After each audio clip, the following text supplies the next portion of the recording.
So after the significantly better game two, I decide to be stupid and again sideboard. I sideboard in Merfolk Spy.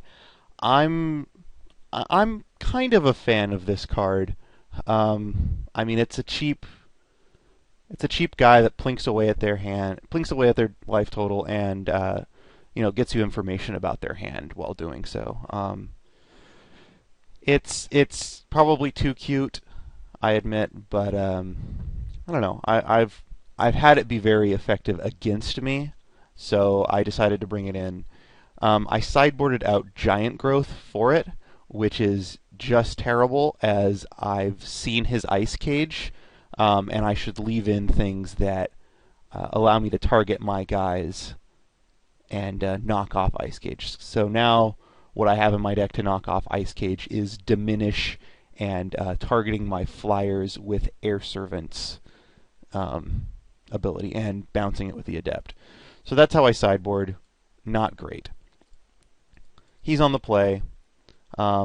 This is my opening 7, which I keep for some reason. I don't even. This hand is terrible.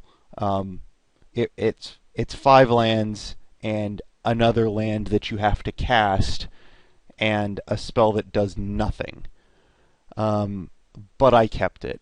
I this is a clear mulligan, but Andrew draw good here, so he mulls to 6, which is another reason I probably justify keeping this hand to myself, because he's mulligan to 6, so clearly this hand improves because his hand was weaker. It's stupid, terrible reasoning, but I kept this hand for some reason. First few turns are pretty dull. Whole lot of nothing going on. As you can see, I've ripped Adept and Foresee. Adept is another hilariously do-nothing card until my opponent does something. Foresee is obviously fantastic. It looks like he's color screwed a bit, as he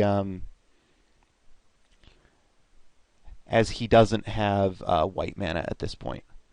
And he plays Gargoyle Sentinel on his turn, which leaves me with the choice of playing either Ether Adept or Cultivate during my turn. I've drawn Air Servant, so if I Cultivate this turn, it allows me to get to Air Servant next turn.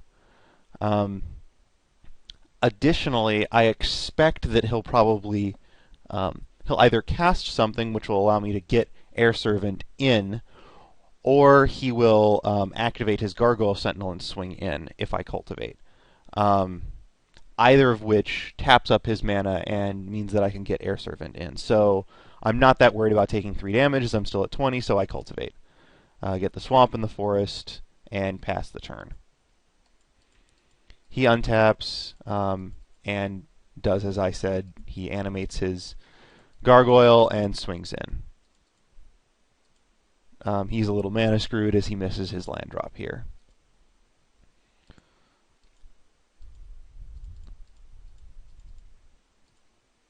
I play the Forest that I showed him with Cultivate, and play Air Servant. He draws a 4th land and Ice Cages my Air Servant. This is where Diminish gets played, as I can now diminish my Air Servant and knock off the Ice Cage and swing in. I don't know. I figure that's probably the right play here, as it's only 1 damage this turn, but it's good to do this on my turn, simply so I can play around any cancels that he may. Well, that's not even relevant because the target would just target it and knock it off. I play this on my turn so I can get in 1 damage. That's probably the reason I did it, if I was paying attention during the game and not just thinking terribly like I'm thinking terribly now. So I get in for 1 damage. He can't animate the Gargoyle Sentinel to block because he's only on 2 mana. I play Foresee and see 3 lands and an Awakener Druid. I ship the 3 lands to the bottom and keep the Awakener Druid, and also draw the Call to Mind.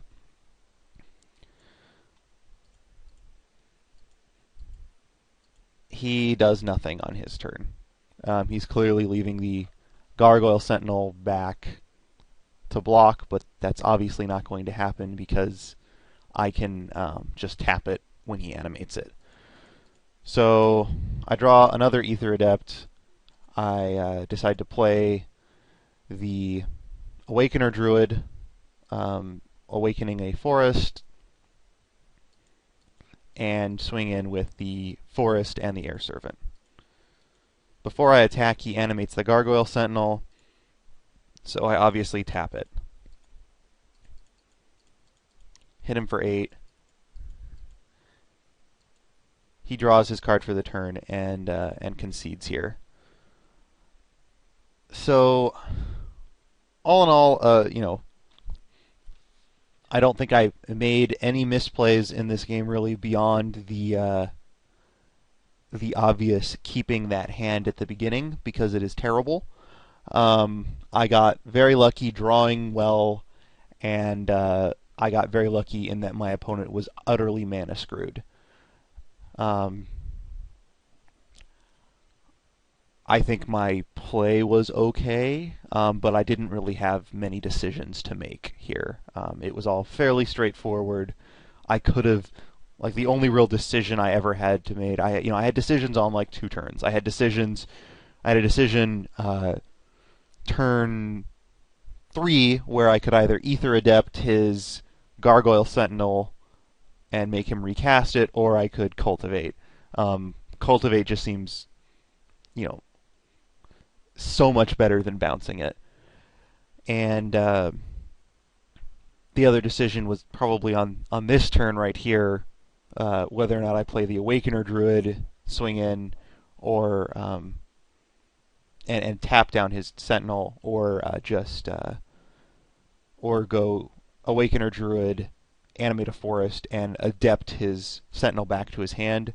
I like this play better. I like the tap the play better because it plays around any counter magic he may have, as I can just tap down his Sentinel even if he counters my my Awakener Druid.